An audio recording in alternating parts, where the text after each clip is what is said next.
In this video, how to measure cortisol properly and how to interpret the results. Why does it matter? Because chronic cortisol rhythm disruption is associated with raise a finger for every symptom you recognize in yourself.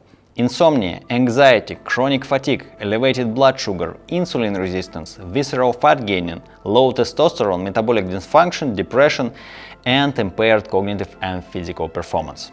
How many fingers are you holding up? Write the number in the comments. My number back then was 8. Why the hell do I need instructions? Can I just go to the lab and ask, measure my cortisol? Shouldn't my doctor prescribe proper tests? In theory, yes. In practice, they offer what is standard, easy, or covered by insurance, usually a useless single morning blood cortisol test. The thing is, cortisol is not one static number. It has daily curve.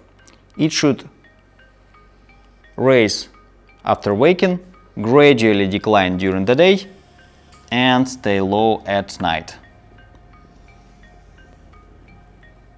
That said, short spikes during the day from, for example, exercise or psychological stress are completely normal and healthy. It's easy to see that single blood test somewhere here, morning cortisol, shows simply nothing about the rhythm. It can signal the alarm only in case of huge abnormalities. Moreover, serum cortisol or simply blood cortisol is mostly bound by plasma proteins, so it's even less representative. Instead, we need a 4 or 5 point saliva test. Saliva contains free cortisol, so it's an accurate method used in almost all research. Saliva is a non-invasive and stress-free measurement, no blood draw, you just need to spit into a container. And 4 collection points throughout the day give you the minimum you need to see the actual pattern. If you're a health nerd like me and want to be even more precise, you can also measure total 24-hour cortisol production. This requires collecting all urine over a 24-hour period and keeping the container refrigerated. But the cortisol pattern is usually far more important, so in most cases this test is unnecessary. Here is exactly how to do it. When you order the test, ask the lab for 5 containers. Label them 0, 1, 2, 3, 4. I'll explain what 0 is for in a moment. Important. Saliva samples may degrade even at room temperature, so they should be refrigerated. However, 1 to 2 hours at room temperature is relatively safe. The night before testing, put 2 containers on your nightstand. Set your alarm as normal. Sample 0. If you happen to wake up 1 to 2 hours before your alarm, collect sample 0 immediately laying in bed without getting up. Try to fall asleep. If you have to visit a toilet, avoid bright ceiling light. It will spike your cortisol. If you slept all the way until alarm, skip 0 and save that container for a potential night waking later. The moment your alarm rings, collect sample 1 still lying in bed before you even stand up. Then write down the exact collection time for 1 and 0 if you used it. Then put samples in the fridge. Collect sample 2 30-45 minutes after waking. Important: don't brush your teeth before sample 2. Micro-injuries from brushing or flossing can contaminate saliva with blood. Don't drink coffee, don't eat, but water is fine. This captures the cortisol awakening response, the natural spike your body produces after waking. Refrigerate immediately.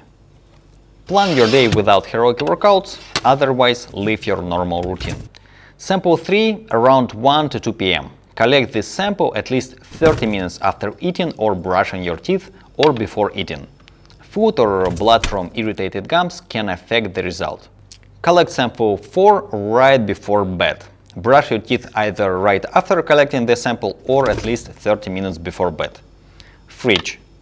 If you don't use container 0, put it in your nightstand. In case you wake up during the night, use that spare container then, note the time and put it in the fridge. For filming purposes, I bought fake containers, but the real lab containers look like this with printed barcodes. Remember, saliva samples degrade at room temperature. Some labs will send a courier with a cold bag. If yours doesn't, here's how to transport samples safely. Put your containers in one Ziploc bag, put ice or an ice pack in a second bag, then place the container bag inside the ice bag. That's enough insulation for an hour commute, even on a hot day. This is one of the reasons most labs don't offer this test by default. People rarely commit to doing it correctly, and it costs more. But you're committed to doing this right, because your health is priceless. I do my test in Vietnam because it's 10 times cheaper than in Bali, where I live. Each saliva cortisol sample runs about $7.60, so 5 samples come to roughly $40. By the way, you can find a 3-episode tutorial on comprehensive blood work on my channel. When your results arrive, copy and paste your values with their collection time into your favorite AI and ask to draw you a cortisol curve. You'll immediately be able to see your cortisol pattern. Your doctor should ideally analyze this with you, but remember, this is probably the same doctor who prescribed you a single morning blood test. So go prepared, know what you're looking at. Let me walk you through the most common patterns. Healthy pattern. High cortisol at waking, a clear spike between sample 1 and 2, that's the cortisol awakening response, a gradual decline throughout the afternoon, and low by bedtime. You feel energetic in the morning, have stable focus throughout the day, and fall asleep without difficulty. That's the goal. Shifted curve.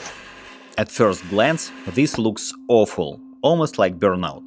But that's the limitation of using only 4 samples. If we shift a healthy cortisol curve 2 hours later, while keeping the same collection times, we completely miss the healthy peak between the second and third samples. And we also miss the healthy low point after the 4th sample. That's where AI and many doctors might incorrectly wave a red flag. So if you suspect your circadian rhythm is significantly shifted relative to your sleep schedule, consider using container 0 around 2-3 hours after waking up. What it feels like? Very hard to wake up at your alarm, lower energy through the morning, a second wind later in the evening, then you can fall asleep for a couple hours. What can cause it?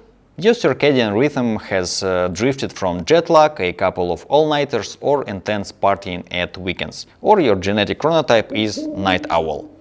What to do? Set a fixed wake time and stick to it for 7 days straight, including weekends. Get 10,000 lux of bright light, sunlight ideally, or a light therapy lamp within the first hour of waking. I've covered all the protocols in my 2-part series on cortisol rhythm normalization, link is in the description. Next pattern is chronically elevated cortisol. High probability that you collected sample 0. Cortisol is too high at waking. The awakening response can follow 2 scenarios. It can be blunted or absent. Sample 2 is roughly equal to sample 1 or even lower. This happens when cortisol already peaked before the alarm. Other option, the awakening response is exaggerated. Sample 2 spikes even higher than the already elevated sample 1. Sample 3 is also elevated and sample 4 hugely elevated before sleep. This is the most consistent and problematic feature of this pattern and the biggest red flag. What it feels like? You wake up before your alarm already thinking about what could go wrong today or replaying yesterday's mistakes. Around midday, your energy crashes and you're dragging yourself through the afternoon. Evening hits and you're wired again. You can't fall asleep and you've probably noticed weight creeping onto your waist. Chronically elevated cortisol directly interferes with the insulin signaling, accelerating visceral fat gaining.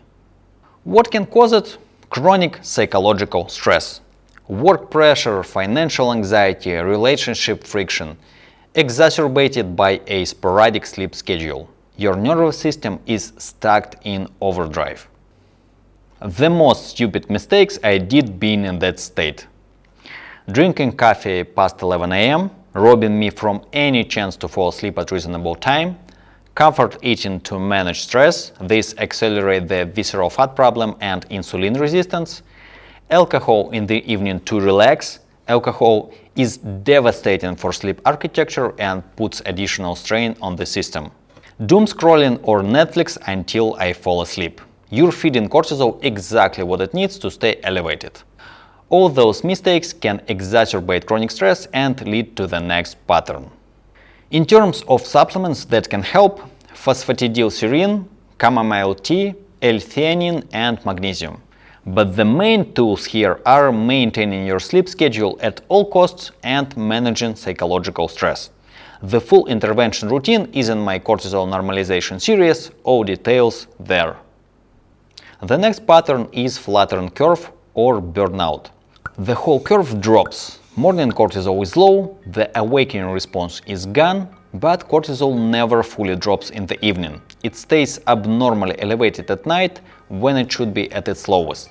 A flattened line that's never high enough during the day, never low enough at night.